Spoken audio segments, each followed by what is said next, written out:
Hey, Michelle? Where did you want to meet today? Hey, Eric. Your place is fine, as usual. Where should we eat dinner? Let's eat at your house. Please cook something. Okay. You can leave on time today, right? Yep. I can leave soon. How about you? My work is already done. I was getting ready to leave. I was gonna go straight to your house. Okay. Do you want to go shopping together? Yeah, let's do that. I can't carry heavy things by myself. I'll wait for you at the station. What about the supermarket near the station? Yeah, sounds good. I'm gonna leave as quickly as possible. It's okay. Either way, my office is farther away. Right. But I'll leave as soon as I can. By the way, lately we always meet at my place. Yes, that's right. You don't like it? I don't mind it. But if it's okay with you, why don't we live together? What? You come to my house almost every day, and we have dinner together every day. Then it would be easier for us to live together. I think it would be easier. Does that mean we're going to move into your house? That's right. You pay rent for your apartment. It's a waste, right? If we're going to live together, you're thinking about our future? Huh? What about the future? Don't tell me you're not going to just let me move in with you, and that's it. You mean after we moved in together? Yes. What are you going to do after I move in? Well, I'm also thinking about our future. Are you saying you want to marry me? I can't say so for sure right now, but I'm hoping it will happen eventually. I see. What's your annual income? What? Approximately how much? We've never talked about these things before, have we?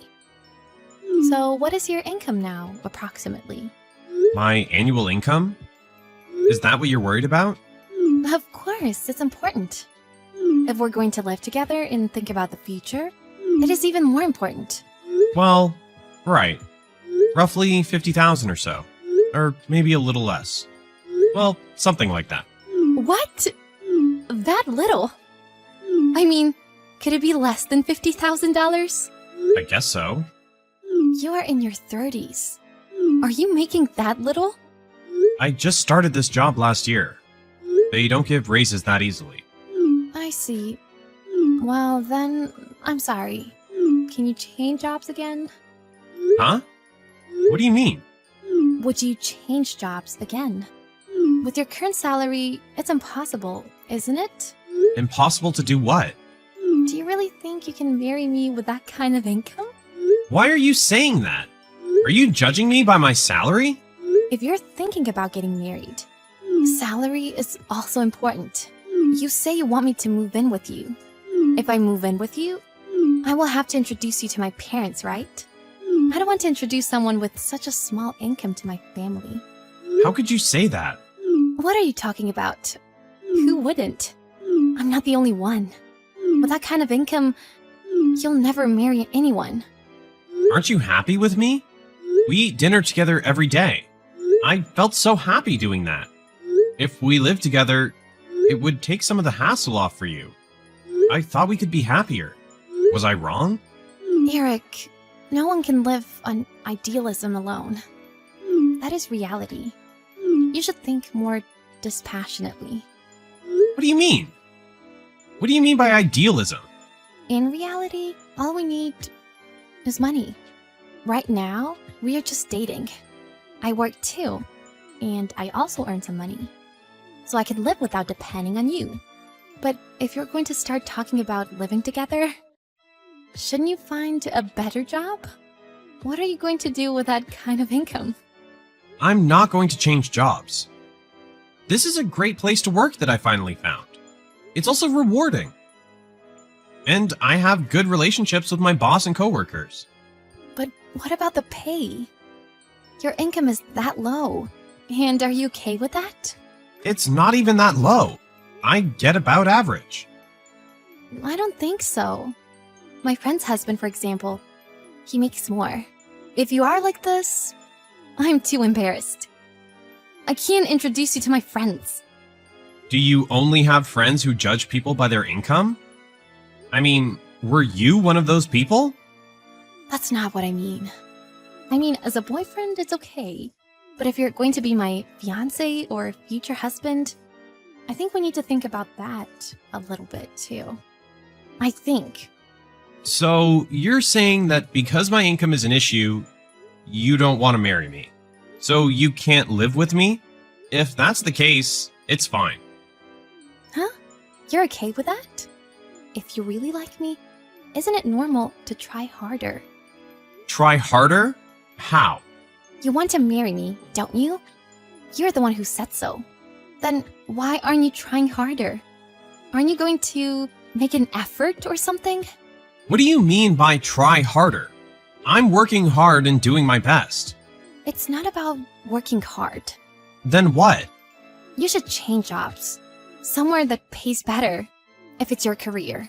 You have other jobs, don't you? Get a new job as soon as possible. As long as your income goes up, you can marry me. You can go from being just my boyfriend to being my fiance, okay? Don't you want that? Just for that reason alone, I can't change jobs. Just that reason? You don't care about me, huh? I didn't say that.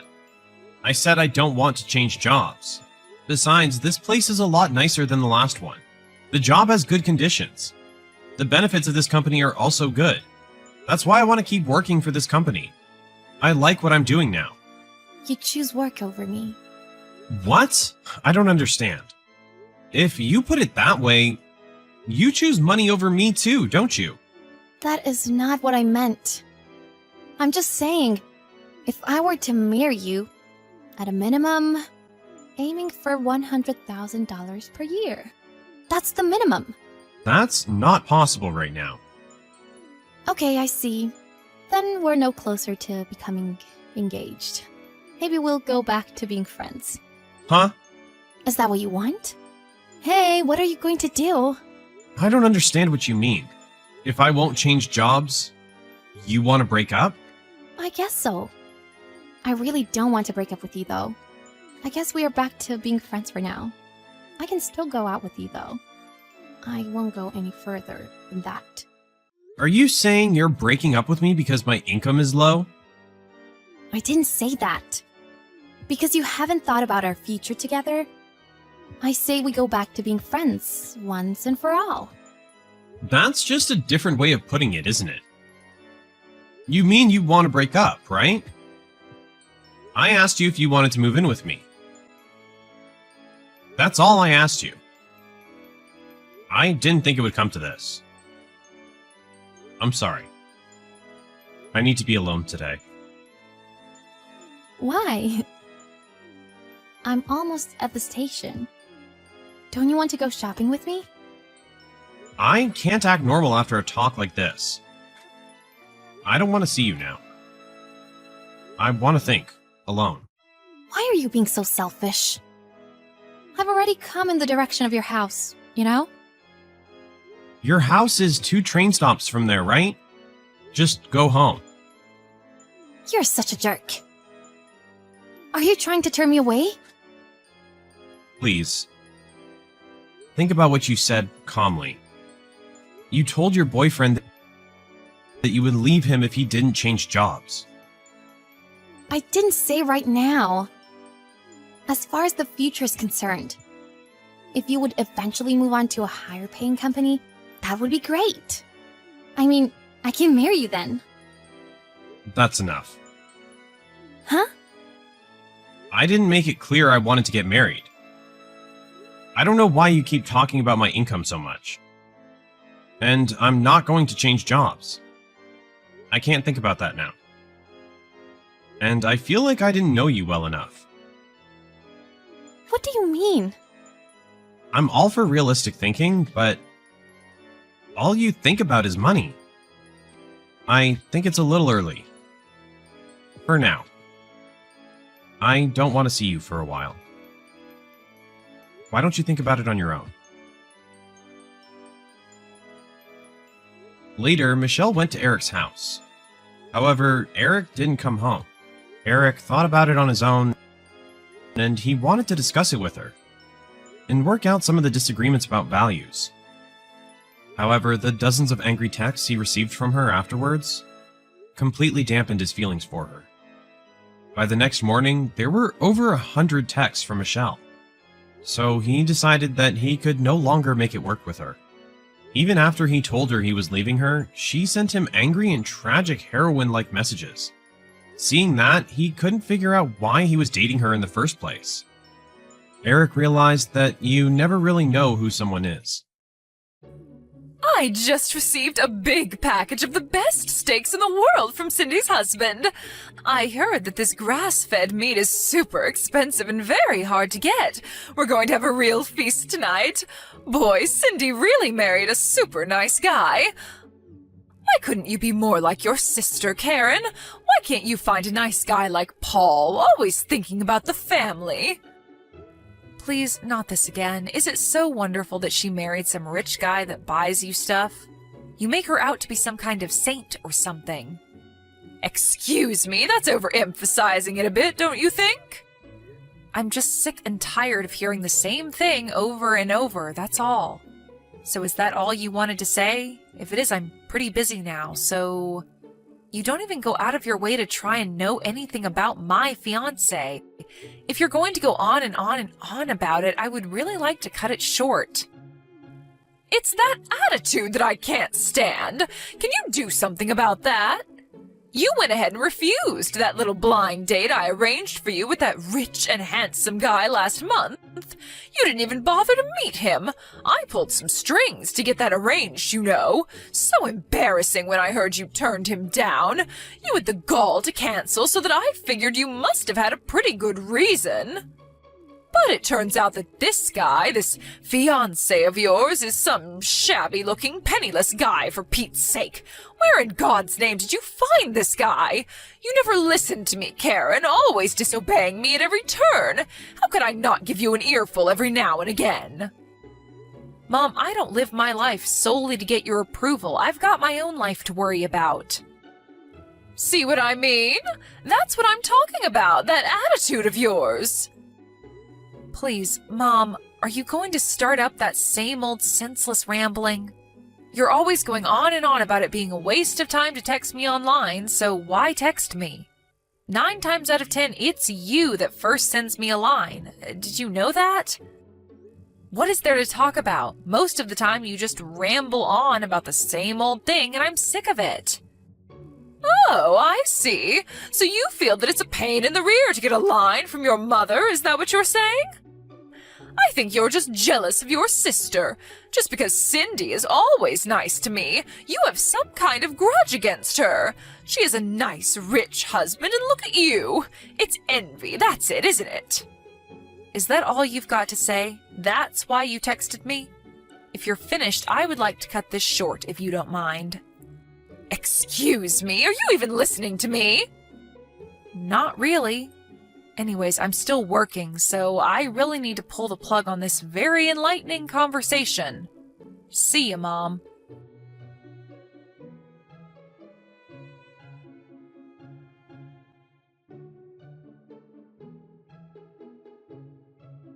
Hey, Cindy, how are you? About your husband. Apparently he sent some gifts to Mom again. I think she said it was pricey steaks or something. He's always sending her costly stuff. Are you okay with all that? Hey, Karen. Yeah, I just heard about that. Apparently he's using your credit card to make these purchases and has them sent to Mom, right? Sounds like he just goes online and picks whatever he wants and charges it on your credit card. Maybe you should cancel that card or something. I bet you dread getting that bill from the credit card company every month. Yeah, I was thinking of doing that, but I figured it would get this way, so I set a little trap for him, so don't worry. A trap? What are you talking about? You set some kind of trap? Yeah, I'll explain it all when we meet on the weekend. You're coming over on Saturday, right? Yeah, I'll be there. I want to hear about this little trap. By the way, why does your husband keep sending Mom such high-end stuff? Steaks, expensive fruit from Europe. I remember he sent her that overpriced Kobe beef from Japan. That must have cost a fortune. I can understand if it was his real mom, but his mother-in-law? It doesn't make sense. Oh yeah, that's right. I guess I never explained it all to you, did I? Explained what? About my husband's mother. She's not his real mom. At least, that's how he explained it to me. Really? No, you didn't tell me about that. Yeah, well, apparently his mom died when he was like 12 years old and he was brought up by his grandmother. His dad later remarried and he got along with his stepmom, but he wasn't really able to accept her as his real mom. Understandably. You met her, right? She's real nice and all. So maybe he feels this bond towards mom. Maybe he's hankering for some kind of affection. Oh, I get it. A bond, huh? Well, I can sort of understand that, but just because he has this affinity toward mom, does he have to use your credit card to buy pricey gifts for mom? Just doesn't seem right. I'm sure there are better ways to show appreciation, I would think. And trying to gain favor with a person like our mom? Yeah, well, he still doesn't know her well, I suppose. That's also something I wanted to explain to you the next time we meet. Yeah, I'd love to hear it all. Anyway, I'm sure that you've got a handle on the whole thing. You always do. I don't have anything to worry about, I suppose. If you're in trouble or anything, don't hesitate to contact me, okay? I'll help you out any way I can. Yeah, I will. Thanks, sis. I can always count on you to be there for me. But aren't you pretty busy right now? I mean, with your wedding coming up. But it's just 3 months away, wasn't it? I bet you've got a never-ending to-do list. I sure did before I got married. If there's anything I can do to help out, don't hesitate, okay? Yeah, you got it. What are sisters for, right?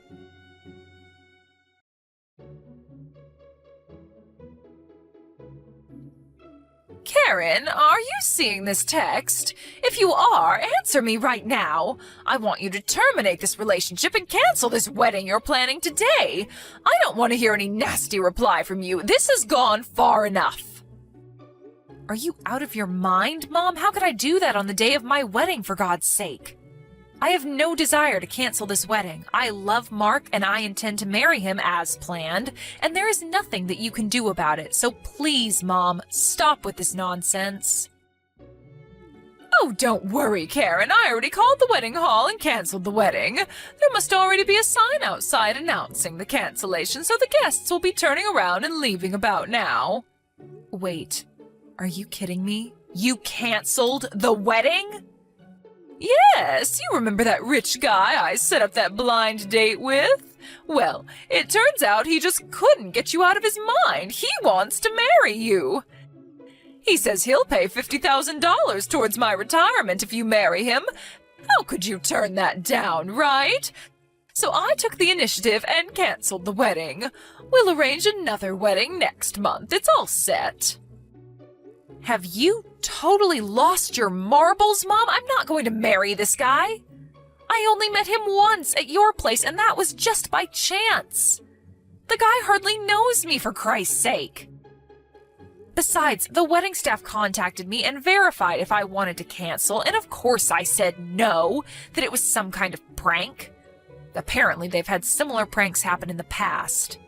I told them that the wedding will proceed as planned. As a matter of fact, most of the guests have already arrived. So the wedding is proceeding as scheduled. What? They just ignored my call? I'm your mother, for God's sake. They can't do that. Yes, they can. Preparations are already being carried out. What am I going to do about the wedding next month? What am I going to tell him? And the $50,000? How the hell am I supposed to know? Work it out for yourself, Mom. I have nothing to do with that. If you're against this marriage, so be it. I really don't care, Mom. I also arranged a pre-wedding meeting at an expensive restaurant downtown tonight with this guy. What am I going to do about that? What should I tell him? I'm not going to let you marry that penniless lowlife. It's just not going to happen. You hear me, Karen?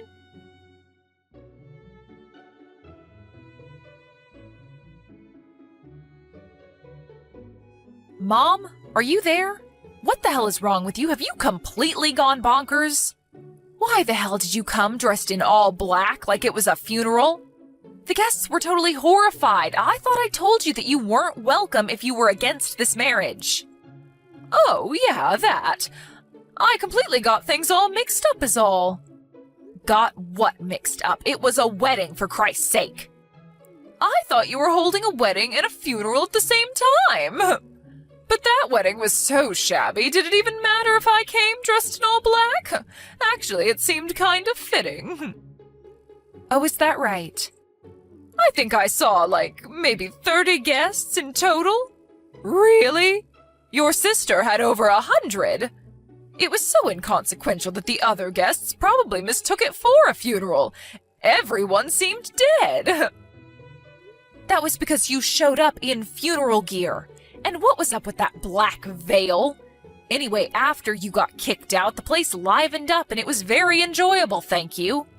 And the reason why there were only a small number of guests is because if we invited everyone, it would get way out of hand. So we decided to just invite close friends and relatives.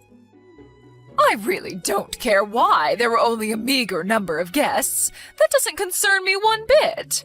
My main purpose was to disrupt that wedding.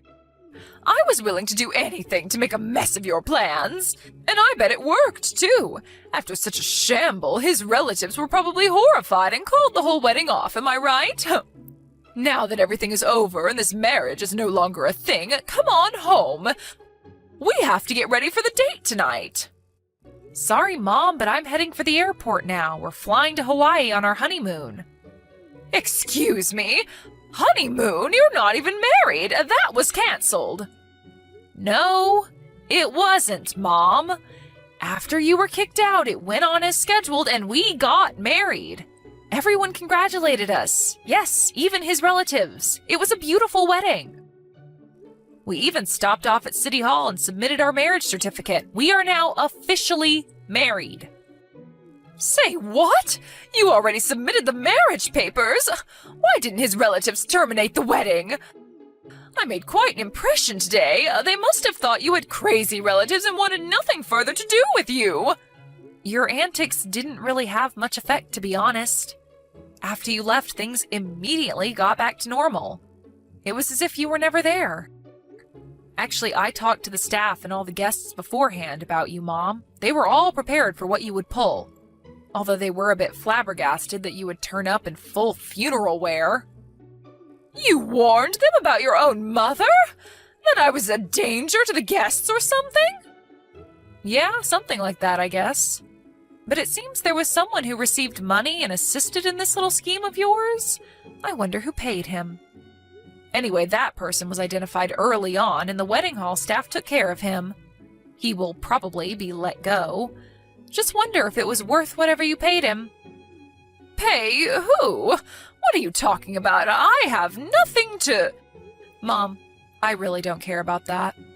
Have you talked to Cindy at all about my husband? You know, about what he does?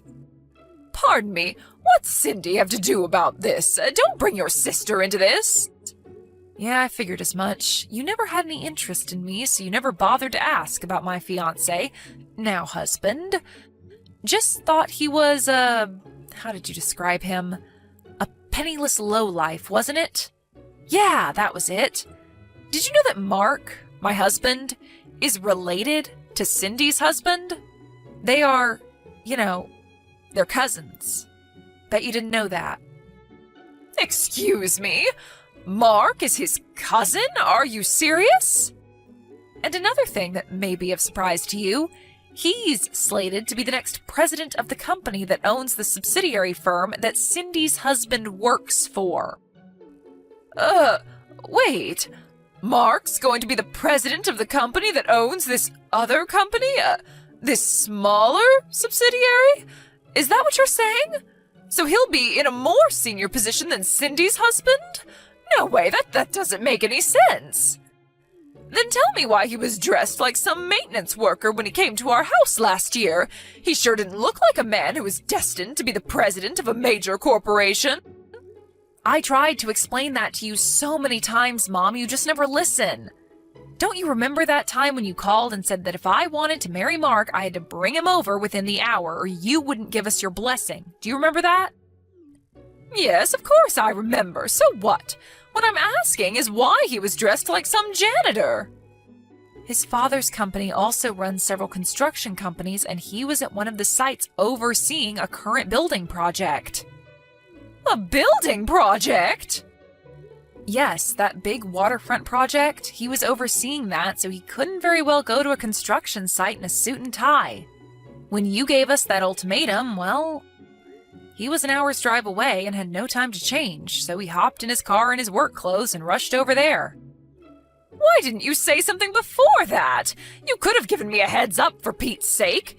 If I would have known that, I wouldn't have. I did. Several times.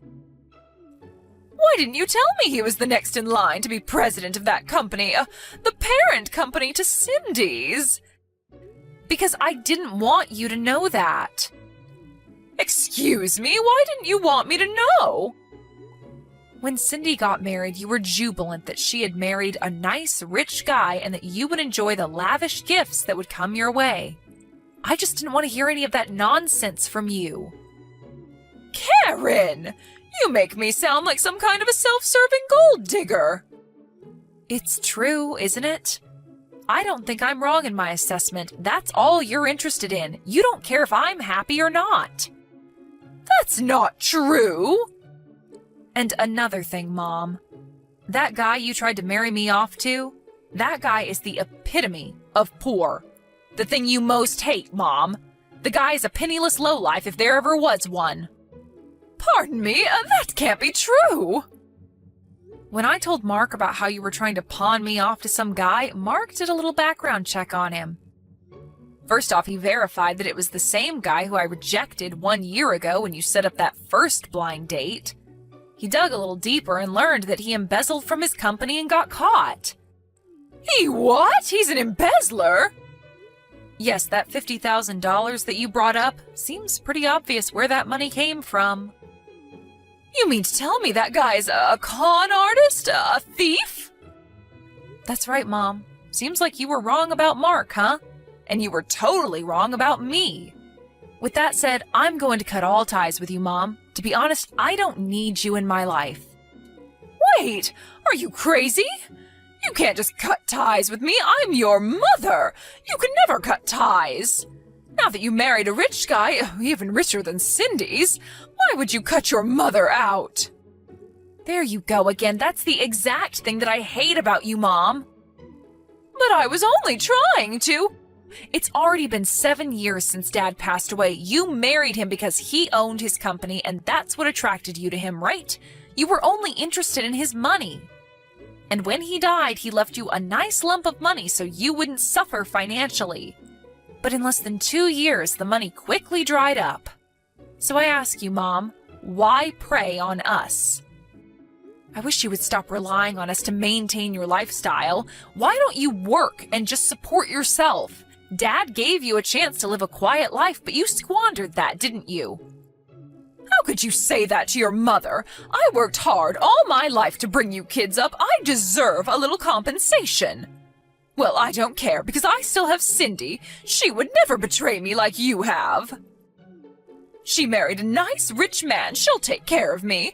At least I have one daughter that loves me. She wouldn't betray her own mother. I'm surprised you haven't heard yet. Cindy got divorced a little while ago. Wait, what did you say? Divorce? Cindy wouldn't get a divorce. It all started when her husband's mother asked her to consider becoming the next president of the company. You're not making any sense, Karen. Are you talking about Cindy? They want her to be president? Well, one thing led to another, and she was introduced to the president's son and married him, which turned out to be a huge mistake. But it turned out that her husband, although the son of the president who runs a profitable company, was a real tightwad. Tightwad? You mean stingy with his money? Yeah, a real penny pincher, according to Cindy. Did you know that all those gifts you got, that they were bought using Cindy's money? All charged on her credit card? He was able to use it all he liked because she had her credit card registered on that site where you can buy just about anything. As long as he had the password, one click and he could buy anything he wanted. Only problem is Cindy had to pay the huge bill every month. He never spent a dime of his own money. But Cindy laid a trap for him. She changed all the credit card information to his mother's name. Huh? But wouldn't... Of course, she told her mother-in-law about what she was going to do. Apparently, Cindy had confided in her about their son's misdeeds beforehand. But most importantly, do you know what this means for Cindy's husband? No. What? It means his father will learn that he was illegally using Cindy's credit card to buy you all kinds of expensive stuff. He may be married to Cindy, but he used it using her password and without permission, and that's against the law. And the amount he used was pretty significant, somewhere in the neighborhood of $10,000 or $12,000 apparently. $10,000 or $12,000? That much? Are you serious? Cindy used this as the main reason for divorcing him. But the good news is she got all of her money back. Well, long story short, she turned down the offer to take over the company as president and is currently looking for a new job and maybe a new husband. She turned down that offer? Is she out of her mind? Does that mean she's unemployed now? What is wrong with her? How could she turn down an offer like that? She's my daughter, for Christ's sake. She's supposed to take care of me. And now she's jobless? Oh, what in God's name was she thinking? I never in my life thought my daughter would betray me like this. Both my daughters. Your rationale of what a daughter should be is skewed, if you ask me. Anyway, this has gone on way too long. What I want to say, as well as Cindy, is that you're not going to get your way, Mom. Not now or ever. Get that through your head once and for all. But you can't just leave me to fend for myself. I can, and I will. Last but not least, just remember that if it sounds too good to be true, it probably is. I hope you don't forget that, Mom. There is no such thing as a free lunch. Karen, please, let's talk about this. You and Cindy. Sorry, Mom. We just arrived at the airport. Gotta go. See ya.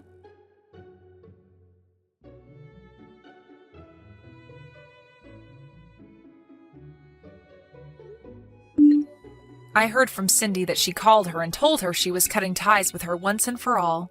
Of course, she insisted that we meet and talk things through, but I wasn't having any of it. Once we arrived at the airport in Hawaii, I turned on my phone to find like 100 messages from my mom. I skimmed through the messages, but most of it was what I expected of her. All about how it was a waste for Cindy to turn down that offer, or about us talking things over and getting back together as a family. I was thinking of blocking her after a while. I wanted to see how she could fend for herself before I completely cut her off.